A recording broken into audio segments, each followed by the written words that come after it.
warahmatullahi wabarakatuh. Rabbi shrah li sadri wa yassir li amri wahlul 'uqdatam min lisani yafqahu qawli. Oke, pada kesempatan kali ini, pada pagi hari ini kita akan belajar bersama mengenai kerajaan Islam di Nusantara. Nanti ada beberapa kerajaan Islam di Nusantara, di antaranya kerajaan Islam di Jawa, kerajaan Islam di Sulawesi, kerajaan Islam di Sumatera. Nanti disediakan slide PPT dan menjelaskan setiap kerajaan di Nusantara. Kemudian di akhir slide PPT nanti ada sedikit cuplikan video tentang kerajaan Islam di Nusantara. Happy watching! Oke, yang pertama adalah kita membahas tentang kerajaan Islam di Sumatera. Yang pertama yakni Kerajaan Samudra Pasai. Kerajaan Samudra Pasai didirikan pada abad ke-11 Masehi oleh Meurahkhair. Kerajaan ini terletak di pesisir timur Laut Aceh. Dalam catatan sejarah, kerajaan ini merupakan kerajaan Islam pertama di Indonesia. Dan penguasa kerajaan Samudra Pasai terdiri dari dua dinasti, yakni yang pertama dinasti Meurahkhair yang didirikan oleh Meurahkhair sendiri yang bergelar Maharaja Mahmud Shah. Ini pada tahun 1042 sampai 1078 Masehi. Kemudian pengganti Meurahkhair adalah Maharaja Mansur Shah. Kemudian dilanjut oleh Maharaja Ghiyasuddin Shah dan Maurahno yang bergelar Maharaja Nuruddin.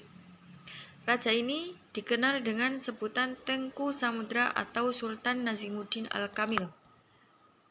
Beliau juga berasal dari Mesir dan tidak mempunyai keturunan. Hingga ketika ia wafat, kerajaan Samudra Pasai mengalami kekacauan karena perebutan kekuasaan. Kemudian yang kedua yakni dinasti Meurasilu. Didirikan oleh Meurasilu yang bergelar Sultan Malik Al-Saleh dan beliau keturunan dari Raja Perlak. Kemudian Sultan Malik Al-Saleh diganti setelah ia wafat, kemudian diganti oleh Sultan Muhammad Malik Zahir, Sultan Mahmud Malik Zahir, Sultan Mansur Malik Zahir, Sultan Ahmad Malik Zahir, dan Sultan Zainal Abidin. Pada masa Sultan Zainal Abidin adalah termasuk dari salah satu penguasa yang paling aktif menyebarkan Islam sampai ke Pulau Jawa dan Sulawesi dengan mengirimkan para mubalik seperti Maulana Malik Ibrahim dan Maulana Ishaq. Bukti kemakmuran kerajaan Samudra Pasai adalah adanya cerita dari Tommy Pires, yakni beliau adalah seorang pengusaha, seorang pengembara asal Portugis yang mengatakan bahwa pada saat itu sudah ada mata uang dirham yang bentuknya kecil, dan ia juga mengatakan bahwa setiap kali kapal membawa barang dari barat dikenai pajak 6%. Selanjutnya yakni Kerajaan Malaka. Raja pertamanya adalah Iskandar Shah. Ia merupakan raja pertama Kerajaan Malaka yang masih keturunan Majapahit yang kalah dalam perang Parakrek dan nama aslinya adalah Paramisora. Adapun para penerusnya adalah Muhammad Iskandar Shah, Sultan Muzaffar Shah, Sultan Mansur Shah, serta Sultan Alauddin Shah. Pada masa pertama Sultan Iskandar Shah, beliau berhasil meletakkan dasar-dasar dari kerajaan Malaka dan ia mengembangkan Malaka menjadi kerajaan penting di Selat Malaka. Kemudian pada masa Muhammad Iskandar Shah, di bawah pemerintahannya, wilayah kekuasaan kerajaan Malaka diperluas hingga mencapai seluruh wilayah semenanjung Malaka. Kemudian pada masa Muzaffar Shah, kerajaan Malaka terus mengadakan perluasan ke daerah-daerah yang berada di sekitar kerajaan Malaka, seperti Pahang, Indragiri, dan Kampar. Kemudian Sultan Iskandar Shah Di bawah pemerintahannya, kerajaan Malaka mengalami kemajuan yang sangat pesat, dan bahkan mencapai masa kejayaan sebagai pusat perdagangan dan pusat penyebaran agama Islam di Asia Tenggara. Dan pada masa kekuasaan Sultan Alauddin Shah, kondisi ekonomi kerajaan cukup stabil, tetapi secara politis mengalami kemunduran. Karena pada masa Sultan Alauddin Shah, banyak daerah-daerah yang ditaklukkan kemudian melepaskan diri, serta terjadi beberapa pemberontakan oleh Sultan Mahmud Shah. Dan daerah lain yang memisahkan diri itu menjadi kerajaan baru. Oleh sebab itu, pada tahun 1511 Malaka jatuh ke tangan Portugis yang dipimpin oleh Alfonso de Albuquerque.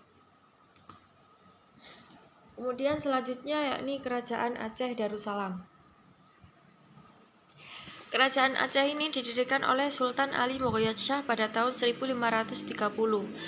Kemudian ia digantikan oleh Sultan Alauddin Riayat Shah Al-Qohar atau disebut dengan Sultan Muda, kemudian Sultan Iskandar Muda dan Sultan Iskandar Shani.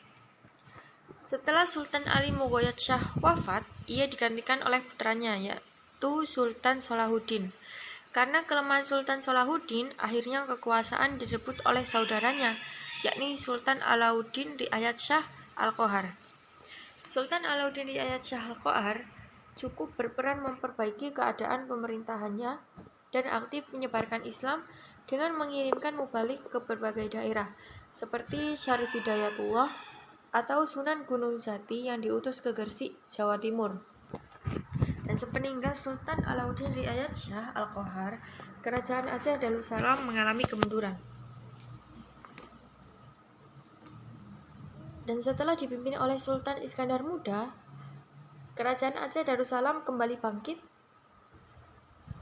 bangkit lagi dari kemunduran. Sultan Iskandar Muda adalah seseorang yang sangat taat beragama dan berusaha dengan gigih untuk membangun pemerintahan, sehingga pada saat itu kerajaan Aceh Darussalam berkembang sangat pesat.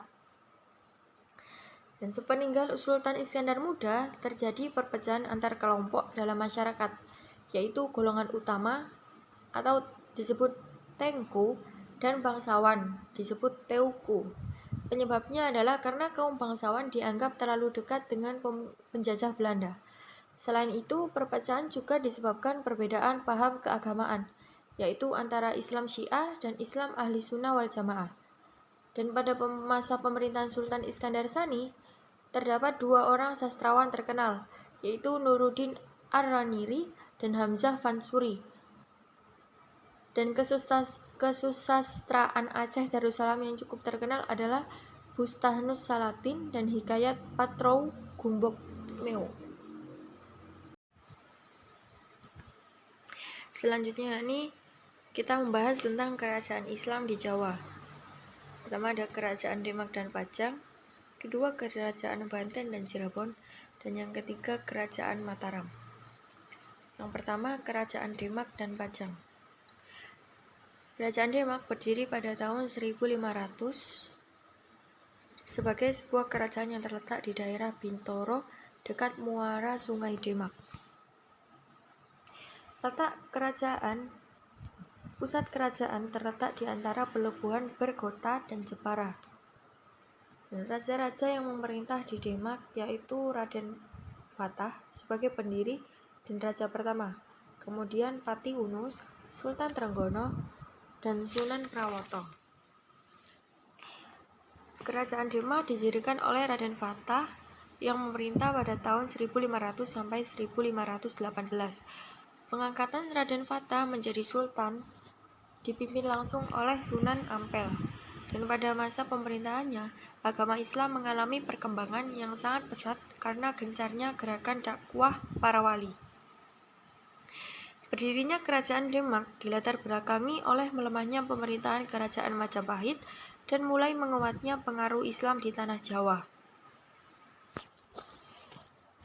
Demak mencapai masa kejayaan pada masa pemerintahan Sultan Trenggono. Pada awal masa pemerintahannya, Sultan Trenggono mengirimkan Fathahilah dan pasukannya ke Banten. Dengan bantuan pasukan Cirebon, Demak berhasil menaklukkan Banten dan Pajajaran. Wilayah kekuasaan kerajaan Demak pun semakin luas. Begitu pula Islam berkembang di seluruh penjuru kekuasaannya. Dan pada tahun 1546, Sultan Trenggono wafat. Sejak saat itu, kerajaan Demak mulai mengalami kemunduran akibat terjadinya perebutan tahta kerajaan. Perebutan itu dimulai dari terbunuhnya Sunan Prawoto dan Sultan Hadiri oleh Aryo Penangsang, yang merasa lebih berhak atas tahta kerajaan Demak.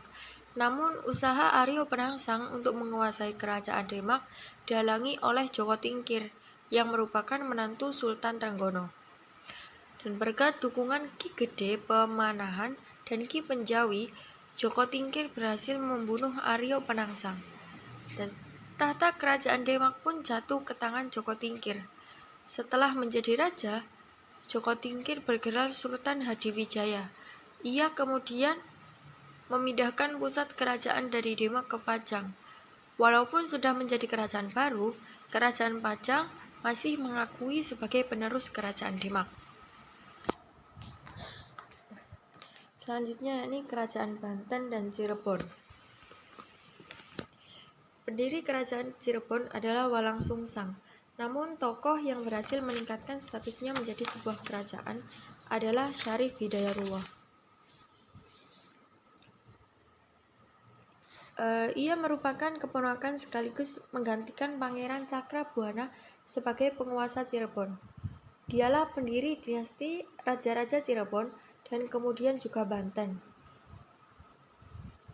Dan sepeninggal Fathahilah, karena tidak ada calon lain yang layak menjadi raja, tahta kerajaan jatuh kepada Pangeran Emas, yaitu putra tertua Pangeran Dipati Carbon atau Cicit Sunan Gunung Jati. Pangeran Emas kemudian bergelar Panembahan Ratu I dan memerintah Cirebon selama kurang lebih 79 tahun hingga tahun 1649. Dan pada saat pemerintahan Sultan Agung Tirtayasa, Kesultanan Cirebon dibagi dua, yaitu Kasepuhan dan Kanoman. Pangeran Martawijaya diangkat menjadi Sultan Keraton Kasepuhan dan memerintah hingga tahun 1703. Adapun Pangeran Kartawijaya diangkat menjadi Sultan Keraton Kanoman dan memerintah hingga tahun 1723. Kemudian kerajaan Banten didirikan oleh Syarif Hidayatullah pada tahun 1526 dan masa Sultan Ageng Tirtayasa bertahta dipandang sebagai periode kejayaan Banten.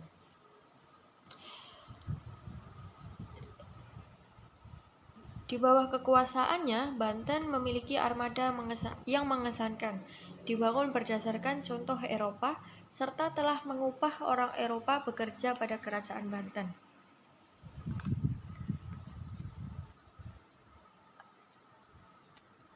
Dan pada masa Sultan Ageng Tirtayasa, saat itu pelabuhan Banten telah menjadi pelabuhan internasional, sehingga perekonomian Banten maju pesat. Wilayah kekuasaannya meliputi sisa kerajaan Sunda yang tidak direbut ke kerajaan Mataram, serta wilayah yang sekarang menjadi Provinsi Lampung. Selanjutnya yaitu kerajaan Mataram Islam. Mataram berdiri pada tahun 1586 dengan raja pertamanya Sutawijaya yang bergelar Panembahan Senopati. Setelah ia wafat pada tahun 1601, beliau dimakamkan di Kota Gede, Yogyakarta. Pemerintahan dilanjutkan oleh putranya yang bernama Mas Jolang atau Raden Mas Rangsang atau disebut dengan Sultan Agung Pada masa pemerintahan Sultan Agung, kerajaan Mataram mencapai kejayaan dan pengaruh Mataram memudar setelah Sultan Agung meninggal pada tahun 1645. Selanjutnya, kerajaan Mataram pecah menjadi dua, sebagaimana hasil perjanjian Giyanti pada tahun 1755. Dan pada tahun 1813 terjadi perpecahan lagi sehingga kerajaan Mataram akhirnya terpecah menjadi 4 kerajaan kecil. Di antaranya adalah yang pertama Kesultanan Yogyakarta, yang kedua Kadipaten Pakualaman, yang ketiga Kasunanan Surakarta, dan yang keempat Kadipaten Mangkunegaran. Selanjutnya adalah kerajaan Islam di Sulawesi. Yang pertama adalah Kerajaan Goa Talo, dan yang kedua adalah Kerajaan Ternate dan Tidore. Oke, pertama Kerajaan Goa dan Talo. Munculnya kerajaan-kerajaan Islam di Sulawesi tidak lepas dari perdagangan antar benua yang berlangsung ketika itu. Beberapa kerajaan Islam di Sulawesi diantaranya adalah Goa Talo, Bone, Wajo, Sopeng, serta Buton. Dan dari sekian banyak kerajaan tersebut, yang paling terkenal adalah Goa Talo.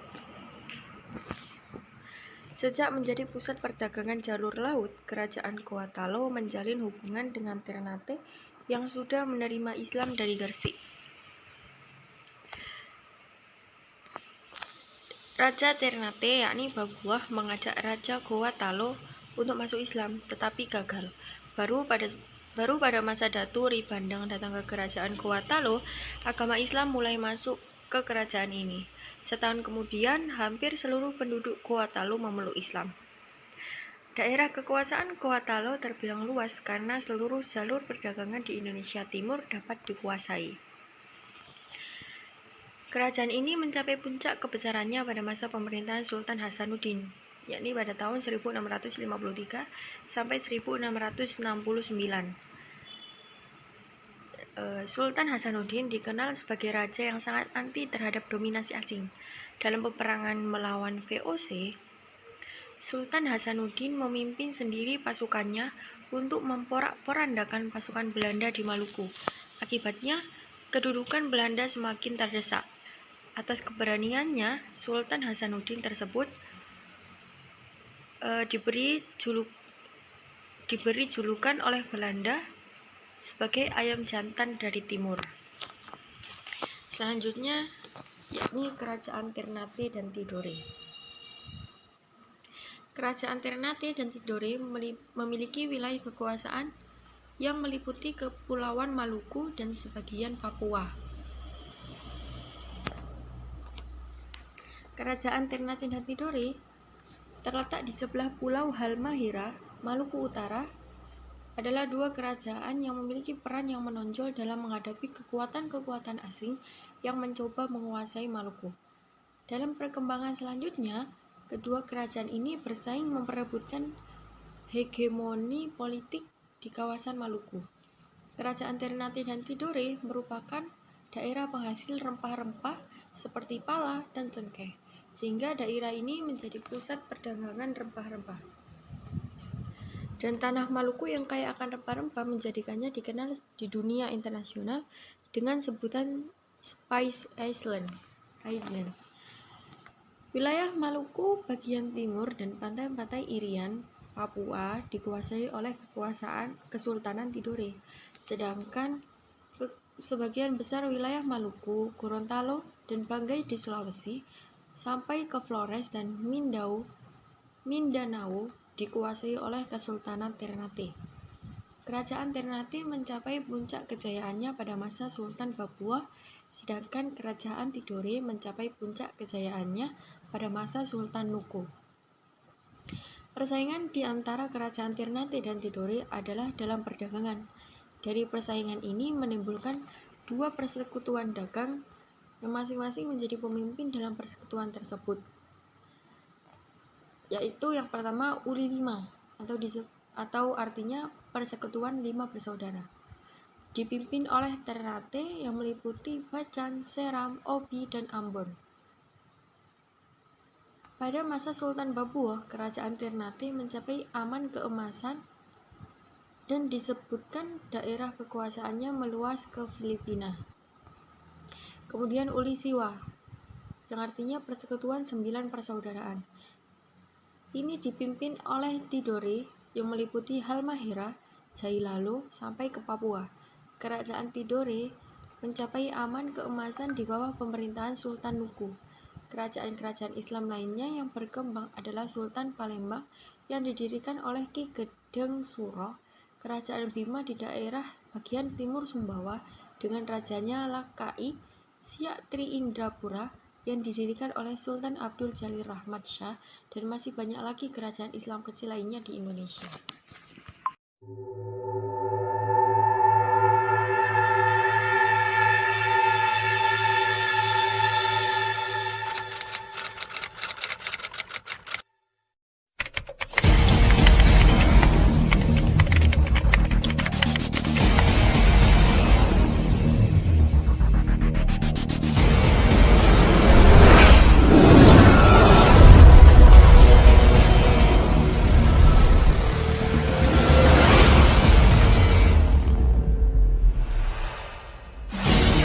Kerajaan Perlak atau Kesultanan Perlak merupakan kerajaan Islam di Indonesia yang terletak di Perlak, Aceh Timur.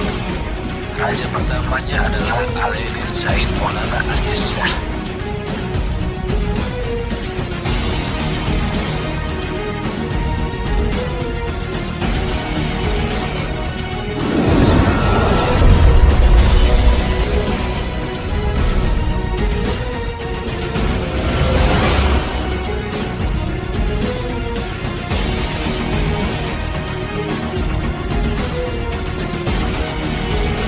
Kerajaan Jambi atau lebih dikenal sebagai Kerajaan Ternate terletak di Maluku Utara.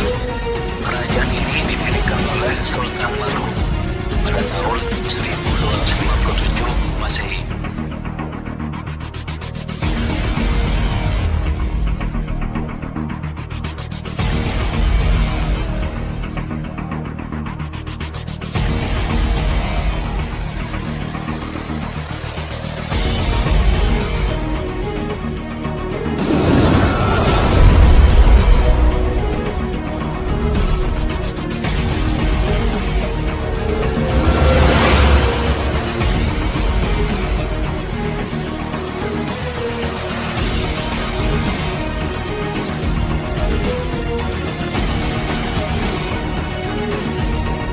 Kerajaan Samudra Pasir ini didirikan oleh Sultan Malik Al-Saleh pada tahun 1287.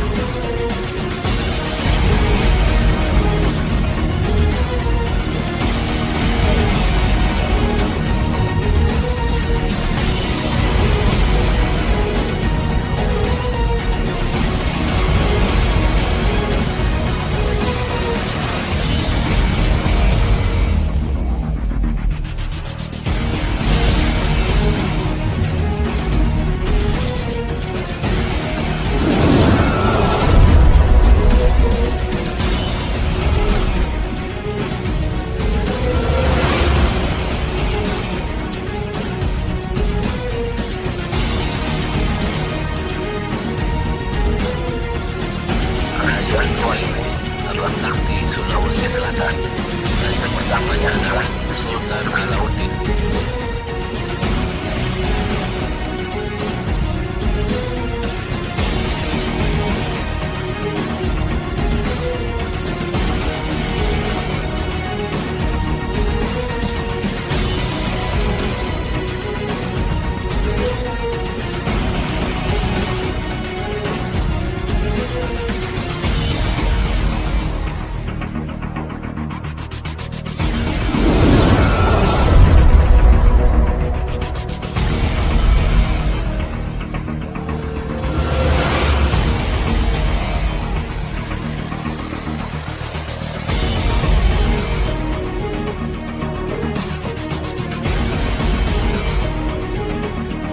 Kerajaan Malaka ini terletak di tanah Malaka dan pertama kali didirikan oleh Parameswara pada tahun 1405.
Kerajaan Walang Sungsang.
Kerajaan Demak merupakan kerajaan Islam pertama dan terbesar di pesisir Pulau Jawa.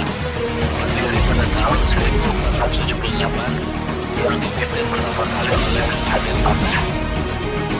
Kerajaan Demak merupakan pelopor penyebaran agama Islam di Nusantara lantaran dukungan dari Wali Songo.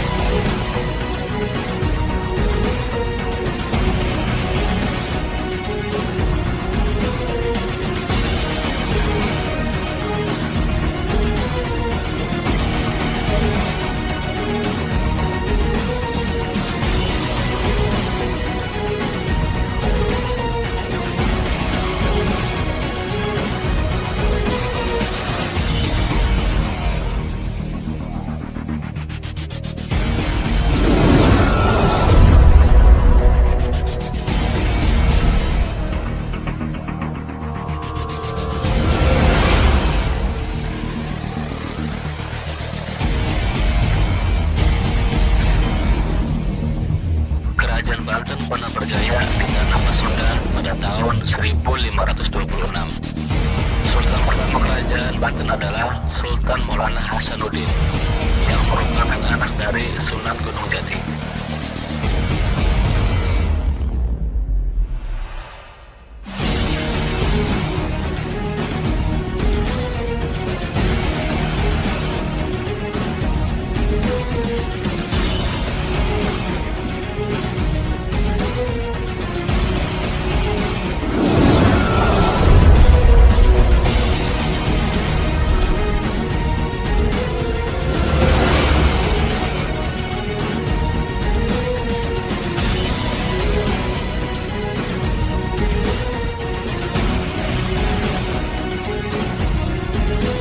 Kerajaan Majapahit ini berpusat di Jawa Tengah, berdiri sebagai kelanjutan Kerajaan Demak yang didirikan oleh Sunan Hadijaya atau lebih dikenal dengan Joko Tingkir.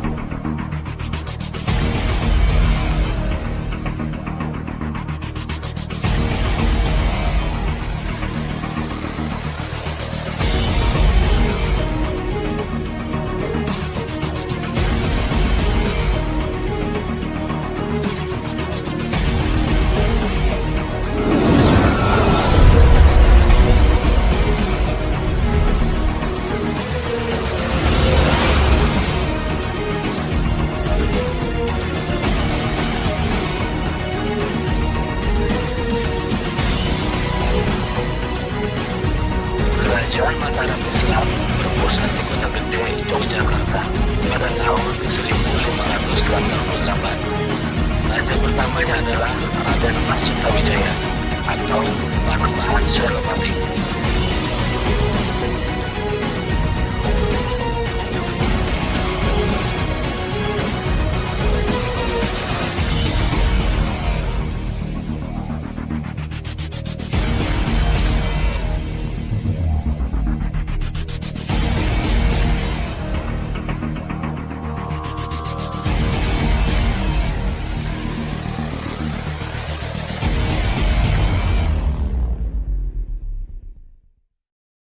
Nah, setelah tadi adik-adik melihat dan mendengarkan penjelasan dari saya, dari slide PPT dan juga video cuplikan sejarah Islam kerajaan Islam di Nusantara. Semoga adik-adik yang belum tahu menjadi lebih tahu, dan yang sudah tahu lebih tahu lagi. Oke, sekian dari saya. Kurang lebihnya saya mohon maaf. Nun wal qalami wa ma yasturun. Wassalamualaikum warahmatullahi wabarakatuh.